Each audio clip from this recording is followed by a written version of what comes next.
পটুয়াখালীতে প্রকৃতি ও জীবন ক্লাবের আয়োজনে বৃক্ষরোপণ কর্মসূচি অনুষ্ঠিত হয়েছে। 27 আগস্ট বুধবার সকাল 11টার সময় ঝাউতলার শহীদ মিনার প্রাঙ্গণে এই কর্মসূচি অনুষ্ঠিত হয়। এখানে অংশগ্রহণ করেন পটুয়াখালী সরকারি জুবিলি উচ্চ বিদ্যালয়, পটুয়াখালী সরকারি উচ্চ বিদ্যালয় ও শেরেবাংলা মাধ্যমিক বিদ্যালয়ের শিক্ষার্থীরা। অনুষ্ঠানের প্রধান অতিথি হিসেবে উপস্থিত ছিলেন পটুয়াখালীর সাবেক মেয়র পিনু ও পটুয়াখালী জেলা পুলিশ সুপার আনোয়ার জাহিদ। অনুষ্ঠানের আয়োজকরা শিক্ষার্থীদের হাতে গাছের চারা তুলে দেয়। অনুষ্ঠানের প্রধান অতিথিরা শিক্ষার্থীদের গাছ সম্পর্কে বিভিন্ন তথ্য তুলে ধরেন।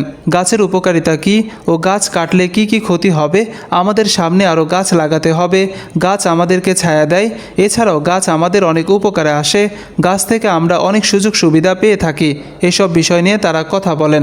পুলিশ সুপার আনোয়ার জাহিদ নিজ হাতে গাছ রোপণ করেন। এই আয়োজনে সাহায্য করেন বাংলা লিংকের ম্যানেজার। শিক্ষার্থীরা গাছের চারা পেয়ে খুব আনন্দিত।